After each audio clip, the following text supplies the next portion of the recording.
Ahoy there, sixth graders! Happy Monday! And today we are getting into some geometry. We are done with expressions and equations, and it's time for geometry. Before we start, I've got a special friend I'd like you to meet. Say hello to my sister's new kitten.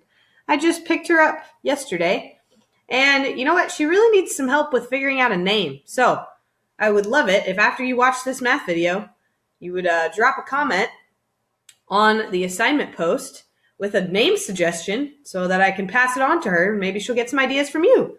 Look at this little cutie. It's a girl, by the way. She's quite squirmy.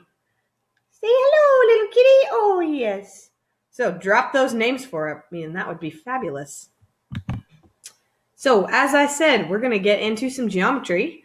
So we're looking at shapes today, and specifically triangles, and you're finding the area of triangles. So we'll look at the formula you use to do that, and we'll do some together, and then you'll be on your way to work on it on your own. So let's take a look at our problems here. All right, so this is geometry lesson 1. It says calculator is allowed. I would prefer if you would just solve them. It's because you're going to be practicing. Eventually, the problems you're going to be doing is going to involve multiplying decimals. That's a skill that we still need to practice. So you can use a calculator to check your work, but I would like you to try to solve it in your notebook first, just by multiplying decimals like you know how to do. So we're going to skip the quick review for today, just for the sake of time. So we've got this little cartoon here. It might seem silly, but you know what? It actually has a good point, so we're going to read it.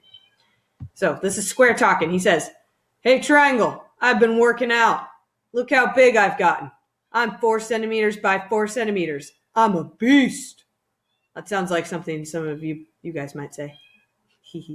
All right, and Triangle says, "Whatever, Square, I haven't been working out at all, and I'm just as big as you are. LOL. So, who do you agree with and why?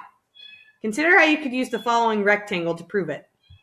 So looking at the square and the triangle, yeah, they have the same lengths, but if you were trying to figure out area, which one looks bigger?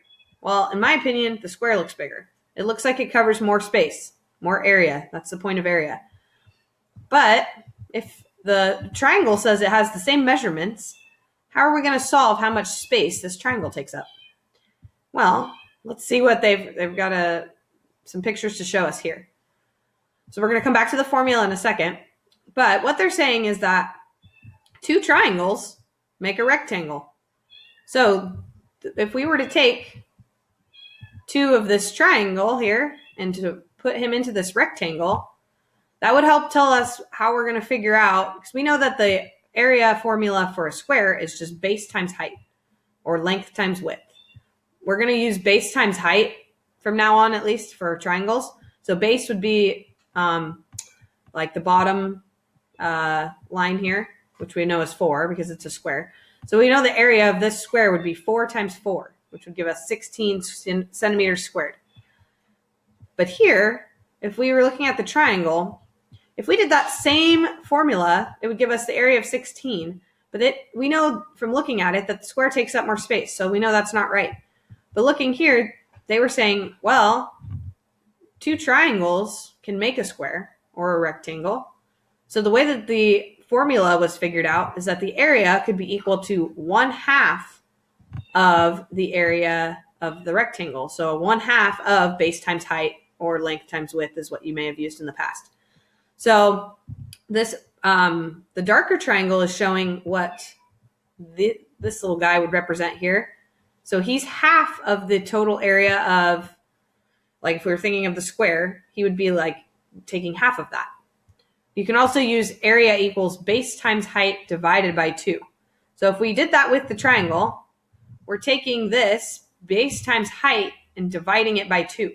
So 4 times 4 is 16, and then we do 16 divided by 2 to get that the area of the triangle would be 8 centimeters squared. And the square was 16 centimeters squared. So the argument, the square is definitely worth more area, even though the triangle has the same dimensions, because we have to take that, whatever the triangle area comes out to when we multiply the base times the height, we take that and we divide it by 2 every time, that with the triangles that you're working with here. So here's what the equation looks like. So you can see it here. There's the two different options. So you can do it either way. You can do it this way. So I would go ahead and write this down in your notebook. You'd want to write A equals 1/2 base times height, or A equals B times H, base times height, divided by 2. So that line, it looks like a fraction. Remember, we've talked about how fractions are just division, another way of writing it. So this is saying base times height because they're two letters next to each other, meaning we multiply them, the two values, and then we divide by 2. So you could write down both these equations in your notebook, and you want to say, for finding the area of the triangle. So formulas for finding the area of a triangle. Because you're going to be using this. I use this formula all the way, probably through my college math classes. I know I used it all the way through high school. So this formula, you're going to need to get used to using it because you will continue using it through your classes. So eventually you'll have it memorized. It's a pretty quick one to remember. Okay, so we're going to go ahead and go on to your first problem. Let's move on here. I'm going to have to erase this and move down. Oops, it's not going to let me do that while this is still on. So there we go. All right, so we've got our first example is of a triangular shaped garden. So the triangular shaped garden is shown below. So right now, whenever you're looking for the base and the height, since you're taking half of it, and we know multiplication is we can go back and forth. It doesn't really matter which one you call the base or the height in these problems, but just since this one's laying down, we're going to call that the base, and we're going to call this one the height because it's going up. So I could do 1/2. Let me turn my marker on. So we could do 1/2 times the base times base times height. So since this is all multiplication, I can do it in whatever order I want, really. So I'm just going to start off with doing half of the base. So that's 1/2 times 8. So half of 8. So I'm just doing this part, and I'm talking it out loud because it takes me a while to write on this thing. So I'm not going to write the whole thing, but 1/2 times 8. I'm plugging in 8. I'm substituting it in. I know half of 8 is 4. So now I'm just left with 4 times 5, which is my height. 4 times 5 equals 20. So my answer to this one is 20, and I always have to put my units in. So units are always important, and when you're working with area, your units are always going to be squared, which squared is an exponent to the power of 2. We've talked about that before, but it's been a while. So we're working with meters. So that's our unit. We'll put meters. And every time when you're working with area, you're just going to put meters squared. You'll just put a little 2 up there.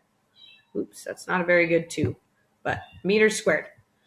Okay, if we were to use the other formula to solve, either one works. We have base times height divided by 2. Okay, so that means I'm going to take my base times my height and we'll divide it by 2. So I know base times height, that's 5 times 8.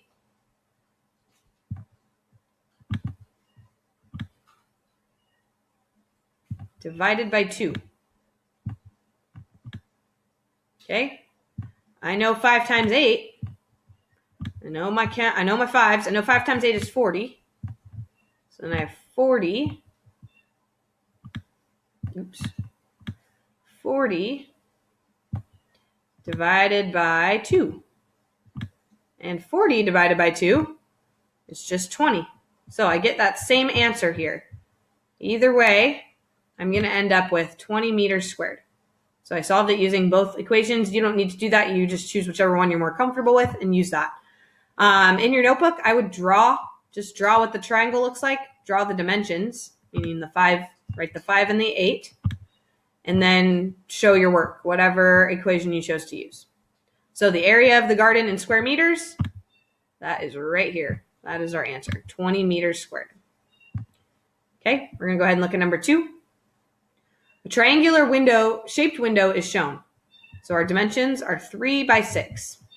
So I'm just going to use my second formula here. I'm going to just try that one for this problem.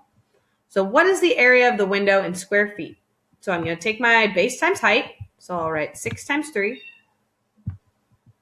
times 3. And it's all divided by 2, just like we had up here. So I'm using this equation I'm using this one up here. So I'm going to star it here. Oh, that's not a very good star. Wowza, not good. Okay, so I'm using base times height divided by 2. 6 times 3 divided by 2. So I'm going to just solve the top first, my numerator. 6 times 3 I know is 18. And then I just have to divide that by 2. So we know that half of 18, or 18 divided by 2, would equal 9. So down here where it says what is the area of the window in square feet, I'm going to say 9 feet. Got to put my units in there.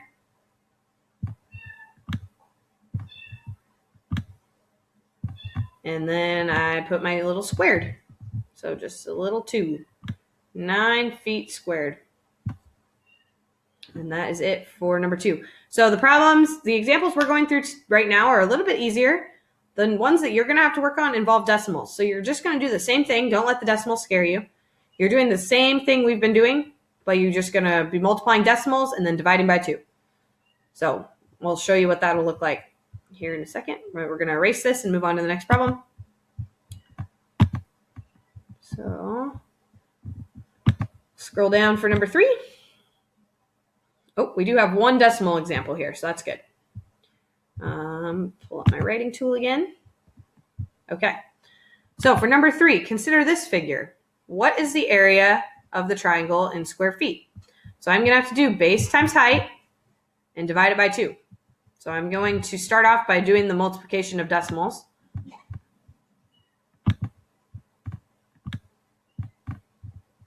Okay, my thing doesn't want to work here. Here we go. So 1.7 times 1.9.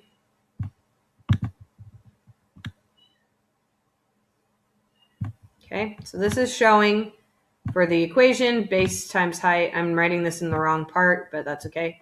So base times height over 2. Right now I'm showing you, or divided by 2. Right now I'm showing you base times height because I'm showing you base times height. Then we'll divide the answer by 2. So 7 times 9 would give us 63. Put my 3 down and my 6 up. 1 times 7 is 7, plus 6 gives me 13.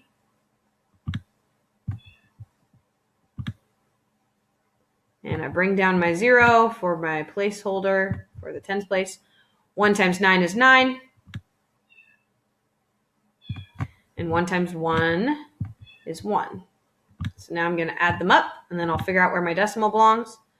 3 plus 0 is 3. 3 plus 9 is 12. And 1 plus 1 plus 1 is 3. So now I'll take that answer, and I have to put my decimal in. I have 2 digits behind my decimals, so that means I have to move my decimal point 2 spaces to have 3.23. Okay, so now that's not the end. I just did base times height, so I found that was 3.23. 3.23. And now I have to divide that answer by 2. Okay, so we're going to set up our division. 2 into 3.23.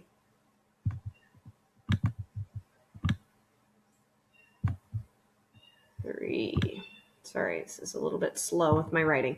So 2 goes into 3 one time. Bring my decimal up.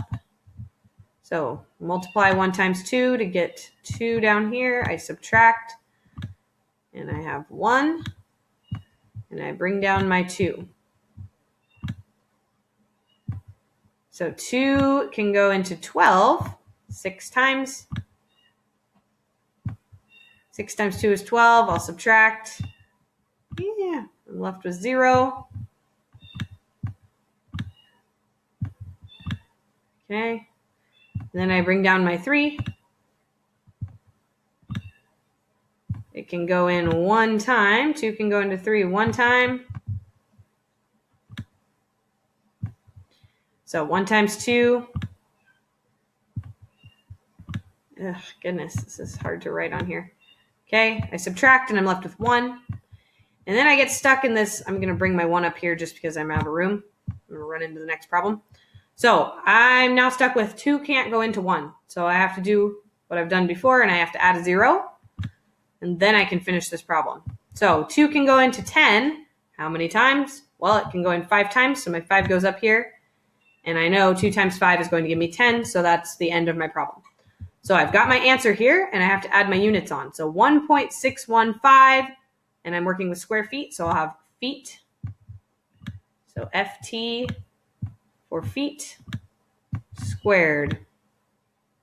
Okay. So you are going to have problems with decimals. It'll probably be easier for you, unless you like multiplying times 1/2. You can do it that way using the first equation. Or if you just use this, you can do base times height, which we did 1.7 times 1.9, found that answer and divided it by 2. And that would give you your answer for area every time, using triangles anyways. So that is our first 3 problems. Good luck with the rest. You guys got it. And if you have questions, you know you can always go to office hours and we will help you. All right. Miss Waage out.